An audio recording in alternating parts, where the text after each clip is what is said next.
ओम शांति। आज है 22 सितंबर, शिव बाबा की साकार मुरली। आज बाबा कहते हैं, मीठे बच्चे, पद का आधार पढ़ाई पर है। पद का आधार पढ़ाई पर है, पढ़कर फिर पढ़ाना है। गली गली में जाकर बाप का परिचय देना है। प्रश्न, तुम बच्चों को किस इच्छा से परे रहकर सेवा में लगे रहना है? किस इच्छा से परे रहकर? उत्तर, तुम रहम दिल बच्चे हो। तुम्हें किसी से पैसे लेने की इच्छा नहीं रखनी। इस इच्छा से परे रहकर दान करने की सेवा में दूसरों को आप समान बनाने में लगे रहना है। बाबा कहते हैं, बुद्धि में रहे, जिसकी तकदीर में होगा वह बीज अवश्य बोएंगे। अगर कोई वाचा या कर्मणा सेवा नहीं कर सकते तो धन से भी सहयोगी बनते हैं। गरीब बच्चे तो चावल मुट्ठी देकर महल ले लेते हैं। गीत है, प्रीतम आन मिलो। ओम शांति। प्रीतमाओं के लिए एक ही पुकार काफ़ी है। अब ये किसने पुकारा और किसको, यह तो सिर्फ तुम बच्चे ही जानते हो, क्योंकि तुमने बाप द्वारा बाप को जाना है। सन शोज सन, फिर सन शोज फादर, ऐसा कायदा है। अब प्रीतमाएं सब प्रीतम को पुकारती हैं। गीत तो श्री कृष्ण के लिए गाया हुआ है। सबकी श्री कृष्ण के साथ प्रीत तो है ही। श्री कृष्ण के भक्त समझते हैं श्री कृष्ण ने राजयोग सिखाया था। वास्तव में प्रीतम सबका एक ही है। सर्व पतितों को पावन बनाने वाला एक ही है। निराकार को ही याद करते हैं, परंतु परम पिता परमात्मा को फिर यथार्थ रीति जानते नहीं। निराकार का यथार्थ अर्थ क्या है सो जानते नहीं। बाप ने समझाया है, वास्तव में एक ही राम है। हे प्रभु, हे ईश्वर, ओ गॉड, एक को पुकारते हैं। कोई जिस्मानी मनुष्य या देवता को नहीं पुकारते। बुद्धि निराकार तरफ चली जाती है। गॉड फादर सभी का एक ही है। समझते भी हैं हम ब्रदर्स हैं, परंतु आत्माओं के रूप में है। यूं तो हर एक अपने अपने धर्म का है। अपने धर्म के भाई बहन भी लड़ते रहते हैं। जब सभी दुखी होते हैं तो बाप कहते हैं, मुझे याद करो, क्योंकि सर्व का पतित पावन मैं ही हूँ। प्रीतम तो सब प्रीतमाओं का एक ही है। सजनी साजन को याद करती है, प्रीतमाएं याद करती हैं। क्या कहती हैं? प्रीतम आन मिलो। आत्मा याद कर रही है, जिया बुलाए। क्या कहते हैं? जिया बुलाए। बुलाने वाली तो आत्मा है ना, शरीर तो नहीं। जीव आत्मा से बात करती है। दुनिया में मनुष्य तो देह अभिमान होने के कारण अपने को शरीर समझते हैं। तुम बच्चों को ये पक्का समझाना है कि जीव की आत्मा बुलाती है, आत्मा प्यार करती है। शरीर से प्यार नहीं करता। आत्मा शरीर धारण करती है। इस समय का प्यार भी अशुद्ध है। देवी देवताओं का प्यार तो बहुत शुद्ध होगा ना। मनुष्य समझते हैं प्यार विकार का ही होता है, परंतु सतयुग में प्यार है, लेकिन वहाँ कोई भी विकार नहीं होता। बाप तुम बच्चों को 21 जन्मों के लिए इन विकारों से बचाते हैं। तुम ये बातें किसी को बैठ समझाओ तो सुनकर बड़ा खुश होंगे। तुम कहते हो, बाबा सर्विस नहीं होती, परंतु सर्विस के तरीके तो बहुत बताते हैं। अभी दशहरा आता है, देवियों की पूजा भी सब जगह होती है, तो वहाँ भी जाकर समझाना चाहिए। बाप की पहचान देनी चाहिए। वह है परम पिता परमात्मा, निराकार बाप। हम आत्माएं भी मूल वतन में रहती हैं। वतन घर को भी कहा जाता है। हम आत्माओं का बाप भी वहाँ परम धाम में रहते हैं। बाप बच्चों को भेज देते हैं, यह भी ड्रामा अनुसार ऑटोमेटिकली चलता रहता है। उनको भी अपने समय पर आना पड़ता है। एक बाप है, बाकी सब हैं आत्माएं। यह है मनुष्य सृष्टि। उनमें दैवी गुण वाले मनुष्य लक्ष्मी नारायण थे सतयुग में। बाकी कोई 8-10 भुजा वाले मनुष्य नहीं होते। यह कहाँ से आए? पूजा जहाँ होती है वहाँ तुमको इनोसेंट होकर जाकर पूछना चाहिए, ये क्या है? रुद्र यज्ञ भी बहुत होते हैं। साहूकार लोग यज्ञ आदि बहुत कराते हैं। तुम कहाँ भी रमण कर सकते हो। तुम रमता योगी हो। जो जिस जिस देश में रहने वाला है वहाँ सर्विस कर सकते हैं। यह कौन है जो इनकी पूजा होती है? क्या करके गए? किसकी संतान है? ऐसे ऐसे बैठ पूछना चाहिए, फिर समझाना चाहिए, क्योंकि तुम्हें सबका कल्याण करना है। रहम दिल बनना चाहिए। मुफ्त पैसे बर्बाद करते रहते हैं। बच्चों के लिए सर्विस तो बहुत है। बाबा कहते हैं अभी दशहरा आता है, उस पर समझाना चाहिए कि रावण को क्यों जलाते हैं। रावण का राज्य कब से चला आता है, फिर विष्णु का राज्य कितना समय चला।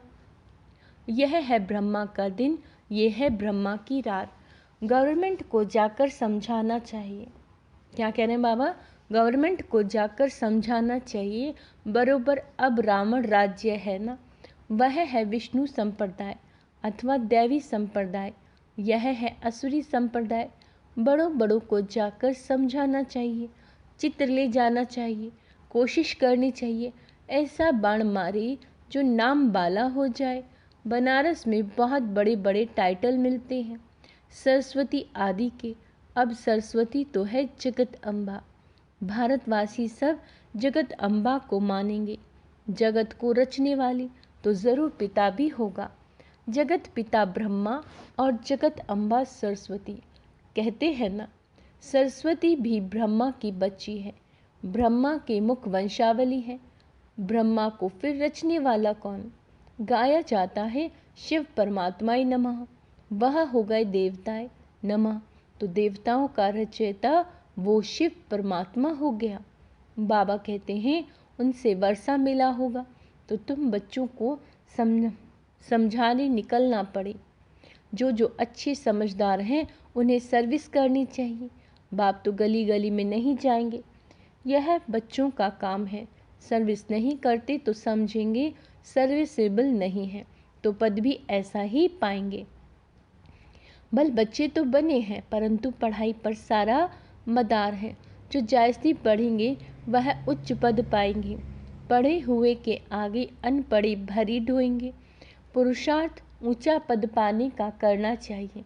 यह शिव बाबा सम्मुख समझा रहे हैं। बाहर वाले बच्चे भी समझेंगे। शिव बाबा मधुबन में मुरली चलाते होंगे। मुरली नहीं आती तो बच्चे हैरान हो जाते हैं, सोचते हैं शिव बाबा की मुरली क्यों नहीं आई, क्योंकि शिव बाबा की मुरली से ही हमारा जन्म हीरे जैसा बनना है। मुरली तो रोज़ सुनना चाहिए। 7 रोज़ की मुरली भी अगर किसी के पास जाए, वह बैठ पढ़े तो कितनी खुशी मिल जाए। पढ़ना ज़रूर चाहिए। कोई भी लूला लंगड़ा गूंगा भी ये पढ़ सकते हैं। कैसे भी बुखार बीमारी में भी मुरली ज़रूर पढ़नी चाहिए। तुम सिर्फ बोलो तुमको 2 बाप हैं, तो जिसे वर्षा लेना होगा वह उसी समय इन 2 अक्षरों से भी समझ जाएगा। यह नॉलेज ऐसी बड़ी सहज है। बाबा कहते हैं बाप को याद करने से सारा चक्र बुद्धि में आ जाता है। जितना बुद्धि में चक्र फिराएंगे तो चक्रवर्ती राजा बनेंगे। क्या बनेंगे? चक्रवर्ती राजा। बाप कहते हैं जो मेरे भक्त अथवा लक्ष्मी नारायण आदि को मानने वाले हैं उन्हों को समझाओ। तुम ही देवी देवताएं थे, 84 का चक्र लगाया, अब फिर देवता बनो। यह बाबा भी लक्ष्मी नारायण का भक्त था ना। पुजारी से फिर पूज्य बनते हैं। लक्ष्मी नारायण पूज्य है ना। तुम लक्ष्मी नारायण के मंदिर में जाएंगे, कहेंगे कल इनकी पूजा करते थे, आज हम वो बन रहे हैं। समझाना तो बड़ा सहज है। तुम बच्चों को रहम दिल बनना है। जिसको सर्विस का शौक होगा वह सिखलाने वाली ब्राह्मणी का हाथ पकड़ेंगे, हमको बैठ समझाओ, तुम खाते हो शिव बाबा के भंडारे से, तो बाबा कहते हैं तो शिव बाबा की सर्विस करनी पड़े ना। सभी शिव बाबा की भंडारी में डालते हैं, समझते हैं हम शिव बाबा की भंडारी से खाते हैं, तो मनसा वाचा कर्मणा सर्विस करनी चाहिए। यहाँ तुमको कितना मज़ा आता है, वह मज़ा घर में आ ना सके। मनसा सर्विस भी करनी है, याद करना है, पवित्र बनना है, शंख ध्वनि भी करनी है, कर्मणा कोई भी यज्ञ सर्विस करनी है। शुरू में मम्मा बाबा भी बर्तन मांजते थे, गोबर के कंडे बनाते थे, देह अभिमान तोड़ने के लिए सब करते थे। अभी फिर बहुतों में दिन प्रतिदिन देह अभिमान बढ़ता जाता है। यज्ञ का खाते हैं तो सर्विस भी करनी चाहिए। बाप को याद करने से विकर्म विनाश होंगे। सर्विस बाबा कहते हैं सर्वव्यापी कहने से विकर्म विनाश कैसे होंगे। अगर हम सर्वव्यापी कह देंगे शिव बाबा को तो बाबा कहते हैं विकर्म विनाश कैसे होंगे। सर्वव्यापी कहने से तो बुद्धि का योग लग नहीं सकता, तो यह सेवा सबकी करनी है, दान देना है, वह सेवा नहीं तो स्थूल सेवा करो, वह भी नहीं कर सकते तो धन की सेवा करो, तो ये भी सर्विस हो जाएगी। बीज बोया जाता है तो उनका फल निकलता है। यहाँ चावल चपटी देने से महल मिल जाते हैं। किसी को भी कहना नहीं है कि बीज बो, तकदीर में नहीं होगा तो कभी बुद्धि में आएगा ही नहीं। बाबा कहते हैं साहूकार लोग होते हैं तो 5 लाख का भी इंश्योरेंस करते हैं, गरीब होगा तो 500 का इंश्योरेंस करेगा। यहाँ फिर गरीब सबसे जायज़ती हैं। बाबा कहते हैं गरीब के चावल मुट्ठी भी साहूकार के धन से इक्वल हो जाते हैं। मम्मा ने देखो क्या इंश्योर किया, तन मन से देखो कितनी सेवा की। बहुत धन देने वालों को भी इतना पद नहीं मिल सकता जितना उनको मिलता है। बाबा कहते हैं तुम हो नर से नारायण बनने वाले। यह नॉलेज है ही सर्वराज्य स्वराज्य योग। हर एक की बुद्धि समझ सकती है। हर मम्मा बाबा को फॉलो करते हैं हम, पुरुषार्थ करना चाहिए ना। यह ज्ञान सागर तो गलियों में नहीं जाएगा, न बाबा पब्लिक में भाषण कर सकते। बाप कहते हैं मैं तो बच्चों के सामने बैठा हूँ, भाषण करूँगा, तुम सबको बाप हूँ। मैं क्या हूँ, तुम सबका बाप हूँ। तुम माताएं कुमारियाँ हो, तुमको जाकर भाषण करना है। तुम भी बीके हो। अभी जगत अम्बा पर कितना मेला लगता है, कुछ तो सर्विस करके गई ना, तुम बतला सकते हो। वहाँ बहुत सर्विस कर सकते हैं। सर्विसेबल बच्चे आप ही सर्विस करते रहेंगे। जो आप ही करेंगे सो देवता। सुबह को जाओ, रात को लौट आओ। सर्विस करने की हिम्मत बाबा कहते हैं चाहिए। क्या चाहिए? सर्विस करने के लिए हिम्मत चाहिए। बहुत अच्छे अच्छे बच्चे हैं, परंतु कोई ना कोई बंधन में है। रुद्र ज्ञान यज्ञ में अबलाओं पर अनेक प्रकार के विघ्न पड़ते हैं। प्रैक्टिकल में देख रहे हो तो बाप से यदि वर्षा लेना है तो सर्विस में तत्पर रहना है, श्रीमत पर चलो। हाँ, लौकिक माँ बाप आदि हैं तो उनकी सर्विस भी करनी है, साथ साथ यह सर्विस भी करना। मुंबई में अम्बा के मंदिर में पहुंच जाते हैं, वहाँ भी जाकर सर्विस कर सकते हैं। हाँ, ऐसे जो सर्विस करेंगे उनको गवर्नमेंट भी शरीर निर्वाह अर्थ दान देने के लिए तैयार है। यदि कुछ भी समझने वाले नहीं, फिर भी मेहनत करो, कोई ना कोई निकल आएगा। सर्जन बहुत चाहिए। क्या कह रहे हैं बाबा? सर्जन बहुत चाहिए। तुम तो अंधों की लाठी, तुम बच्चों के लिए सर्विस तो ढेर है। तुमको कोई से पैसे आदि लेने की इच्छा नहीं, तुमको तो रहमदिल बनना है। रहमदिल बाप के बच्चे भी रहमदिल, जो बहुतों को मार्ग बताएंगे वह पद भी ऊंचा पाएंगे। सुनते तो बहुत हैं, यहाँ से गए फिर भूल जाता है।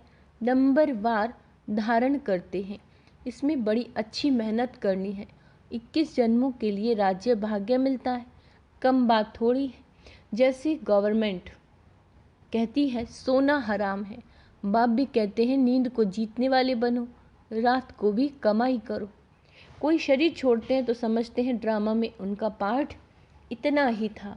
अन्य बच्चे जो होते हैं वो आते हैं, कोई तो बहुत आंसू बहाते हैं, पछताते हैं हमने सर्विस नहीं की, बाप का कहना नहीं माना। ऐसे ऐसे भिन्न भिन्न प्रकार के होते हैं। बाबा साक्षात्कार कराते हैं तुमको, कितना कहते हैं सर्विस कर आप समान बनाओ, तुमको कुछ नहीं किया। बाबा कहते तुमने कुछ नहीं किया, फिर रोते हैं। धर्मराज के आगे भी रोते हैं, मार खाते हैं। इम्तिहान हो गया, रिजल्ट निकल गई, फिर रोने से क्या फ़ायदा। अभी प्रीतम आया है ना, प्रीतमाओं को ले जाने के लिए। कहते हैं आओ तो हम तुमको विश्व की महारानी बनाएं। जो पुरुषार्थ करेंगे वह बनेंगे। स्टार्स में भी नंबरवार होते हैं, कोई तो बहुत चमकते हैं। तुम पुरुषार्थ कर रहे हो, ऊपर में तुम्हारे पिछाड़ी का रिजल्ट का यादगार है। अभी तो ग्रहण लगता है ना, ग्रहचारी चलते चलते, बाबा कहते चलते चलते ग्रहचारी बैठ जाती है तो तूफान से निकल नहीं सकती। ग्रहण लगा, ये गिरा। ग्रहण बहुतों को लगता है। बाबा कहते हैं ग्रहचारी माता पिता को भी भुला देती है। क्या कहते हैं बाबा? ग्रहचारी माता पिता को भी भुला देती है। परिपूर्ण तो कोई बने नहीं, माया भी रुस्तम से रुस्तम होकर लड़ेगी। अच्छा, मीठे मीठे सिक्के लदे बच्चों प्रति माता पिता बाप दादा का याद प्यार और गुड मॉर्निंग। रूहानी बाप की रूहानी बच्चों को नमस्ते। हम रूहानी बच्चों के रूहानी बाप दादा को याद प्यार गुड मॉर्निंग, नमस्ते मीठे बाबा, शुक्रिया बाबा, शुक्रिया।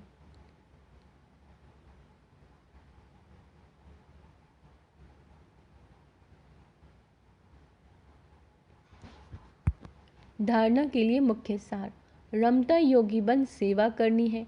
मनसा वाचा कर्मणा, किसी भी प्रकार की सेवा में बिजी ज़रूर रहना है। रात को जाकर कमाई करनी है। नींद को जीतने वाला बनना है। मुरली किसी भी परिस्थिति में ज़रूर पढ़नी है। वरदान, अल्पकाल के संस्कारों को, अनादि संस्कारों को परिवर्तन करने वाले ही वरदानी मूर्त। अल्पकाल के संस्कार जो न चाहते हुए भी बोल, है ना, जो ना चाहते हुए भी बोल और कर्म कराते रहते हैं। इसीलिए कहते हो मेरा भाव नहीं था, मेरा लक्ष्य नहीं था, लेकिन बाबा कहते हैं हो गया। कई कहते हैं हमने क्रोध नहीं किया, लेकिन मेरे बोलने के संस्कार ही ऐसे हैं। तो ये अल्पकाल के संस्कार भी मजबूर बना देते हैं। अब इन संस्कारों को अनादि संस्कारों से परिवर्तन करो। आत्मा के अनादि ओरिजिनल संस्कार हैं, सदा संपन्न और सदा संपूर्ण। स्लोगन है परिस्थिति रूपी पहाड़ को उड़ती कला के पुरुषार्थ द्वारा पार कर लेना ही उड़ता योगी बनना है। तो आज का समान अभ्यास करेंगे, मैं उड़ता योगी हूँ। बाबा कहते हैं दूसरा समान का अभ्यास करेंगे, मैं महादानी आत्मा हूँ, मैं रमता योगी हूँ। अच्छा, ओम शांति।